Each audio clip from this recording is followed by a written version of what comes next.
എല്ലാവർക്കും white peanut cooking ചാനലിലേക്ക് സ്വാഗതം. നമ്മൾ മലയാളികളുടെ മോർണിംഗ് ബ്രേക്ക്ഫാസ്റ്റിൽ പുട്ട് ഒരു സംഭവം തന്നെയാണല്ലോ. എത്ര കഴിച്ചാലും പുട്ട് നമ്മളെ മടുപ്പിക്കാറില്ല. പുട്ട് തന്നെ പല വെറൈറ്റികളുണ്ട്. എന്നാൽ ഇന്ന് നമുക്ക് മാമ്പഴപ്പുട്ട് ഉണ്ടാക്കി നോക്കിയാലോ? മാമ്പഴപ്പുട്ട് ഉണ്ടാക്കുന്നതിനായി ഞാനിവിടെ നന്നായി പഴുത്ത് മധുരമുള്ള മാങ്ങ സ്ലൈസ് ചെയ്തത് 1/2 കപ്പ് എടുത്തിട്ടുണ്ട്. ആദ്യമായി ഈ മാങ്ങ ഒരു പൾപ്പ് രൂപത്തിൽ അരച്ചെടുക്കുന്നത് എങ്ങനെയെന്ന് നോക്കാം. ഒരു മിക്സിയുടെ ജാറിൽ സ്ലൈസ് ചെയ്ത് വെച്ചിരിക്കുന്ന മാമ്പഴവും 3-4 ടേബിൾ സ്പൂൺ വെള്ളവും ചേർത്ത് ഒരു കുഴമ്പ് രൂപത്തിൽ അരച്ചെടുക്കുക.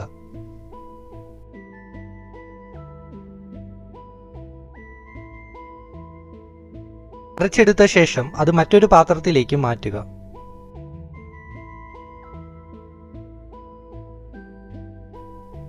ഇനി പുട്ട് നനയ്ക്കുന്നത് എങ്ങനെയെന്ന് നമുക്ക് നോക്കാം.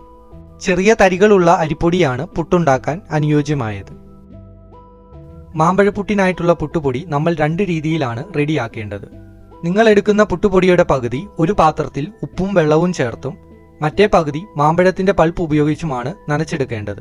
എടുത്തിരിക്കുന്ന പുട്ടുപൊടിയുടെ പകുതി 1/2 ടീസ്പൂൺ ഉപ്പും 1 ടീസ്പൂൺ തേങ്ങയും കുറച്ച് വെള്ളവും ചേർത്ത് നനച്ചെടുക്കാം. പുട്ടുപൊടി നനയ്ക്കുമ്പോൾ ശ്രദ്ധിക്കണം, വെള്ളം അല്പാൽപ്പം മാത്രമേ ഒഴിക്കാവൂ. എല്ലാ പുട്ടുപൊടിയും ഒരുപോലെ നനയത്തക്ക രീതിയിൽ വെള്ളമൊഴിച്ച് കൈകൊണ്ട് മിക്സ് ചെയ്യുക.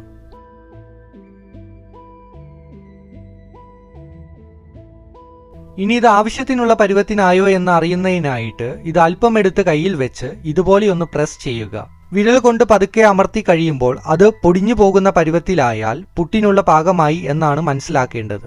അടുത്തതായി ബാക്കിയുള്ള പുട്ടുപൊടിയിൽ മാമ്പഴത്തിന്റെ പൾപ്പ് മിക്സ് ചെയ്ത് ഇളക്കി യോജിപ്പിക്കുക.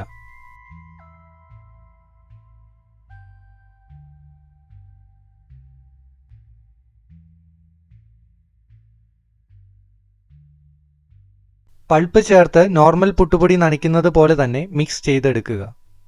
പൾപ്പ് ഉപയോഗിച്ച് മിക്സ് ചെയ്യുമ്പോൾ പുട്ടുപൊടി നനയാൻ കുറച്ച് പാടാണ്. നനച്ചെടുക്കാൻ കുറച്ച് എളുപ്പത്തിനായി കുറച്ചധികം പൾപ്പ് തന്നെ ചേർക്കേണ്ടി വരും. നനച്ചെടുത്ത പുട്ടുപൊടി ഒരു 5 to 10 മിനിറ്റ് നേരം മാറ്റിവെക്കുക. പുട്ടു വേവിച്ചെടുക്കുന്നതിനായി ഇവിടെ ഒരു പ്രഷർ കുക്കറിൽ 2 കപ്പ് വെള്ളം തിളപ്പിക്കാൻ വെച്ചിട്ടുണ്ട്. ഒന്നിൽ കൂടുതൽ പുട്ടുണ്ടാക്കണമെങ്കിൽ അഡീഷണൽ വരുന്ന ഓരോ കുറ്റി പുട്ടിനും 1/2 കപ്പ് വെള്ളം വീതം കൂടുതൽ ഒഴിക്കുക. ഇനി നമുക്കത് എങ്ങനെ പുട്ടുകുറ്റിയിൽ നിറയ്ക്കാമെന്ന് നോക്കാം. ഞാനിവിടെ ചിരട്ടപ്പുട്ടിനുള്ള പുട്ടുകുറ്റിയാണ് ഉപയോഗിക്കുന്നത്. ആദ്യമായി 1 ടേബിൾ സ്പൂൺ തേങ്ങ ഇട്ടുകൊടുക്കുക. തേങ്ങയുടെ മുകളിലായി വെള്ളം ചേർത്ത് നനച്ചു വെച്ചിരിക്കുന്ന പുട്ടുപൊടി ഇട്ട് പുട്ടുകുറ്റിയുടെ പാതി വരെ ഫിൽ ചെയ്യുക. അടുത്തതായി 1 ടേബിൾ സ്പൂൺ മാമ്പഴത്തിന്റെ പൾപ്പ് പുട്ടുപൊടിയുടെ നടുവിലായി മാത്രം ഒഴിച്ചു കൊടുക്കുക. പ്രത്യേകം ശ്രദ്ധിക്കുക, 1 സ്പൂൺ പൾപ്പ് മാത്രമേ ചേർത്ത് കൊടുക്കാവൂ. കൂടുതൽ ഒഴിച്ചു കൊടുത്താൽ മുകളിലിടാൻ പോകുന്ന പുട്ടുപൊടി വേവുന്നതിനും അതിലേക്ക് ആവി എത്തുന്നതിനും തടസ്സമാവും. അവസാനമായി മാമ്പഴത്തിന്റെ പൾപ്പിൽ മിക്സ് ചെയ്തു വെച്ചിരിക്കുന്ന പുട്ടുപൊടി ചേർത്ത് കൊടുക്കുക. ശ്രദ്ധിക്കുക, പൊടി ചേർത്ത ശേഷം അത് കൈകൊണ്ടോ സ്പൂണ് കൊണ്ടോ പ്രസ് ചെയ്യാതെ ഇരിക്കുക.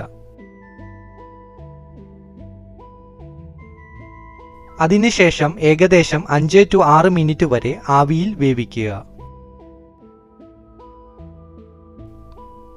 പുട്ട് റെഡിയായി കഴിഞ്ഞാൽ അത് ചൂടാറിയ ശേഷം ഒരു പ്ലേറ്റിലേക്ക് ഇട്ടുകൊടുക്കുക.